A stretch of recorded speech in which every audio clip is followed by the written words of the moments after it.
Diddy adopted a white child. Tried to sacrifice me, but I ran away from there. Because I am a great father, but I'm sleeping with the... Why did one of the biggest names in music adopt a white girl? The courtroom went completely silent as she took the stand, ready to spill secrets that could bring down his entire empire. What began as a puzzling adoption has now turned into shocking claims about his true reasons, and you won't believe what she revealed about those notorious parties. My name's Ava. I'm a Scorpio. No. What's your last name? Oh, Ava Combs. What's your other last name? Ava Baroni. Eva Baroni Combs. Diddy adopted a white child. I want you to tell them the story about how I adopted you. But you still have beautiful parents. And he saw me and decided to pick me up and said to come inside and play with the kids. Yeah. Diddy presented me in front of his friends. I was very scared. He tried to sacrifice me, but I ran away from there. What is a freak off? The freak off essentially was something that Cassie said she learned about through Sean Combs about a year into their relationship. He described it as voyeurism. He had everything to do with what she was wearing. She said she would buy outfits from sex shops and see which one he wanted her to wear. And then inside the actual hotel rooms, their apartments where the freak-offs took place, she said that Combs was in charge of lighting. It began with candles. It then moved to studio lighting. They might say she's lying, but that's going to be a little hard to do with that. The story starts far away from mansions and private jets, in the quiet suburbs where a young girl lived a life completely different from Diddy's flashy world. Her name wasn't well known back then, but soon it became a topic of quiet rumors when her path crossed with one of music's biggest stars. At first, she was just another face in the crowd, young, shy, and ordinary. But the way she came into Diddy's life would later spark serious questions about power, privilege, and hidden reasons. It all began at a fancy event meant for the elite, where she caught Diddy's eye. People tell different stories about how this meeting happened. Some say she was working behind the scenes, helping a lesser-known industry figure. Others say she was simply invited as a guest with someone else, blending into the crowd. What stood out, though, was how quickly she drew attention. People there noticed she was often found in quiet conversations with Diddy, staying calm while others were shouting for his attention. It wasn't just that she seemed out of place, it was the way she held his interest, even in a room full of more obvious candidates. Step to the side. Step to the side, please. Yes, are you guys feeling? How do you feel today? Step to the side, please. Watch out. Watch your butt. Great. How can you bought it today? Congratulations at NYU, Chad. Give us a little space. Give us a little space. Give us a little space. Golden Nation. Nice little smile. Step to the side, please. feel like we last guy being by his parents every Yeah. Wait. Watch out. Give us a little space, please. Oh, my sorry about that. It's all right. Give us a little space. Yeah. Oh, Get in here. Guys. oh. Boss down down. When you're behind, he's burning it. Back up. Sorry, back up. Push you like that. Got a white boys right out of here. It's also conduct. Hey, man, Sean, man, be good, bro. What made this growing connection so surprising was how different their worlds were. She had none of the luxury that surrounded Diddy. No famous family, no high-profile social life, no flashy style to make her stand out. People who knew the scene described her as vulnerable, a word that seemed to explain both why she was there and why Diddy might notice her. But no one expected what came next, her life completely changing with a legal adoption.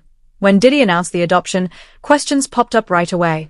For someone so deeply involved in a world obsessed with image, the lack of explanation only made things more confusing. He said he did it out of care and personal beliefs, wanting to give her better opportunities. But adopting a young white girl into the spotlight was never going to go unnoticed. In fact, it made people ask even more questions. Why her? Why now? Diddy avoided answering those questions directly, which only fueled more rumors. Some media outlets suggested his interest was linked to guilt about someone in her past. Others thought it was a PR move, a way to improve his image when he needed it most.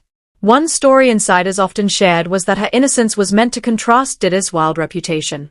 There was a chilling idea that her difference wasn't protection from fame, but a way to attract attention. Despite all this, Diddy kept saying it was just kindness. He had the means, he said, and she deserved a chance, a new life only he could give. But the more people looked into their unlikely bond, the more it seemed less like a generous act and more like the start of a much darker mystery. Prosecution's star witness taking the stand, but it was more than that.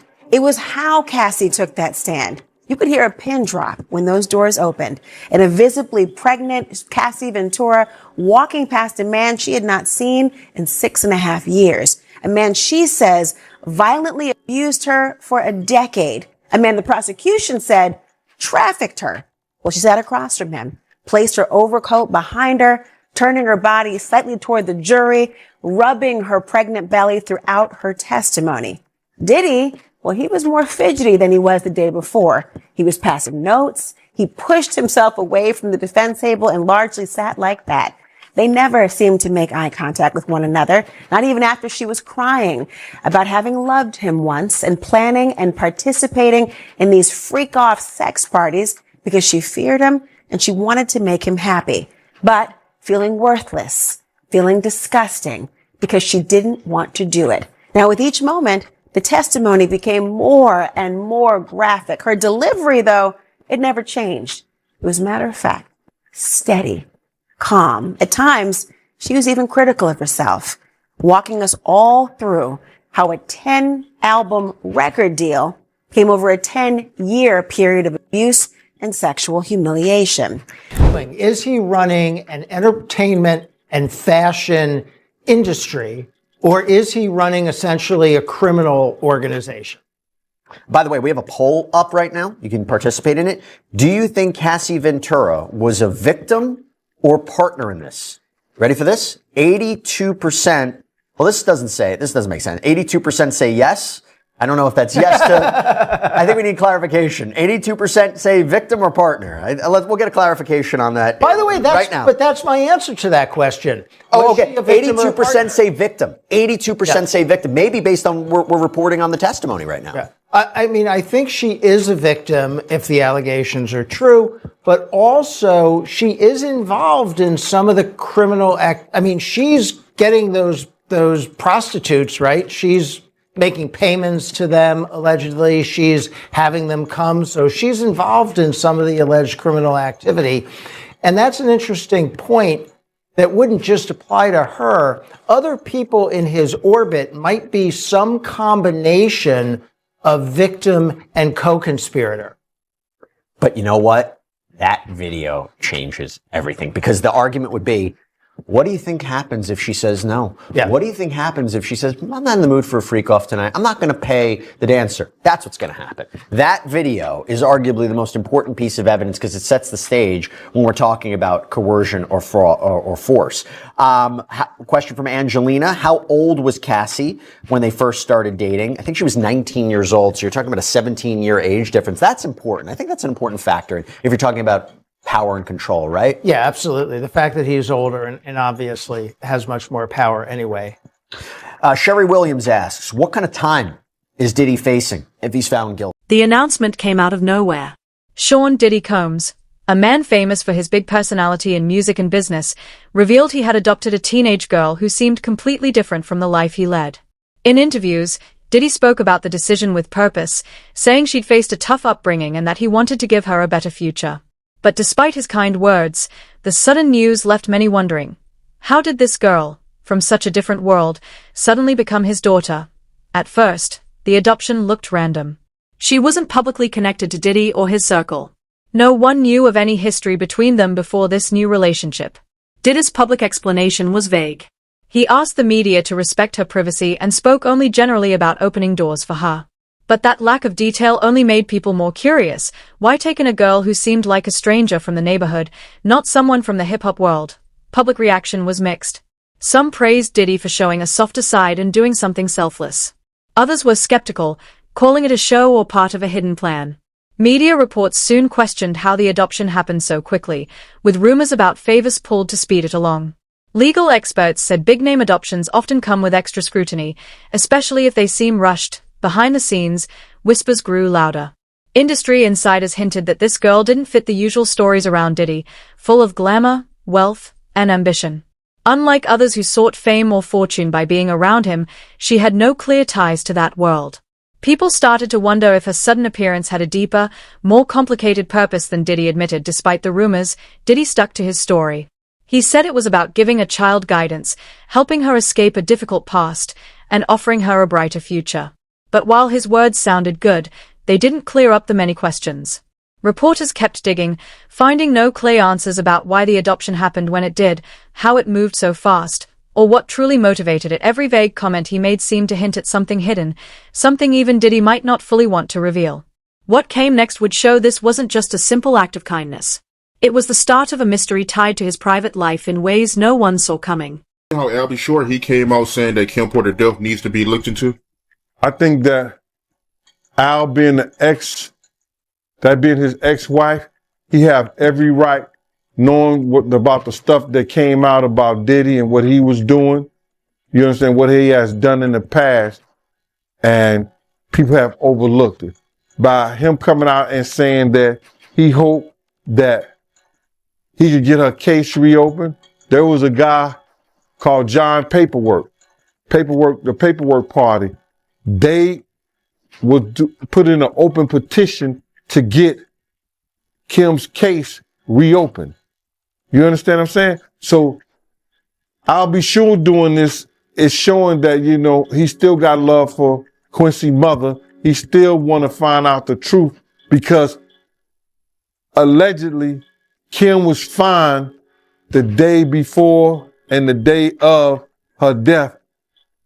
And then now she found in the bed dead from pneumonia. That just don't sound right, bro. That don't sound right at all. So you feel the same way about her death being suspect? I don't think nobody in America thinks nothing suspicious about Kim's death, bro. If you are rich like that, you could, Kim had, I think a net worth of like, $12 million a year or something like that. Kim could have called any doctor to come over and look at her. If she was that bad, she could have called an ambulance or something like that. Everything is suspicious about her death, bro. And I don't think an autopsy was done on her. And if it was a half job. You personally, right? What do you think happened to Kim Porter? If I say something personal, bro, and my belief, and I put it on to the public. Rumors about Diddy's secret freak-off parties had been floating around for years. Whispered about quietly and rarely reported in the media, these exclusive events were said to attract some of the biggest names in entertainment, politics, and business. But what happened behind closed doors was far from glamorous. Talk of wild behavior, power struggles, and unsettling actions followed these parties like a dark cloud. For a long time, people dismissed these stories as just celebrity gossip, nothing more than rumors that come with fame. But as the girl's story came out, those parties became impossible to ignore. People who claimed to have been there described scenes meant to impress and intimidate. Lavish mansions turned into playgrounds for the rich and powerful, complete with fancy food, live shows, and guest lists picked with care. What stood out most were the whispers about what went on in private rooms, hidden away from the main event. That's where the term freak-off came from. Allegations ranged from adult consensual fun to much darker claims, with some saying guests were pressured or even manipulated into uncomfortable situations. For years, these accusations were pushed aside as exaggerations or bitter complaints from people no longer close to Diddy. But when the girl started uncovering details about the parties, links to her own adoption began to surface, links that were hard to ignore. According to insiders who spoke out later, she had come across conversations and photos showing the darker side of those gatherings. It wasn't clear if she found this by accident or if she was looking for it, but what she discovered disturbed her deeply. As she later testified, the timing of her adoption started to feel less like coincidence. Sources close to the story said her presence in Diddy's life might have been connected to these parties somehow, whether because of her quiet nature, her vulnerability, or maybe something more planned.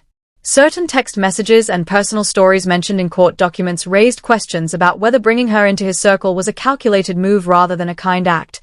Though Diddy had faced other accusations over the years, this link to the parties added a new level of suspicion to the adoption. The idea that someone so young and so far from that world could be pulled into it shocked many and sparked outrage. Discovering these things shook the girl to her core, leading her to raise serious questions publicly. And as all this unfolded, it wasn't just the parties themselves people doubted. It was the man behind them. Her testimony in court would finally give her the chance to reveal what she knew and how it changed her view of why she was brought into Diddy's life. What she shared didn't just challenge his reasons, it exposed a hidden truth that had been kept from the public for years. You guys remember Ava Baroni Combs, the video that we shared and talked about together? Ava Baroni Combs? Yes, it was breaking news. Diddy adopted a white child. I was on the streets, and then Papa Combs. I did some digging around and found some old photos that go back many years. She was with him when she was very, very young, so she is in fact his adopted daughter. Some are saying this woman in the background here is her mother, but nothing is confirmed. You can see she's been with him in interviews, hanging out with Diddy's daughters. She was seen everywhere with Diddy's daughter. Here's another one. And I mean, they go way back. And here's a few more. So it shows that, yes, indeed, they spent time together and they grew up together. This is, in fact, their sister and Diddy's adopted daughter.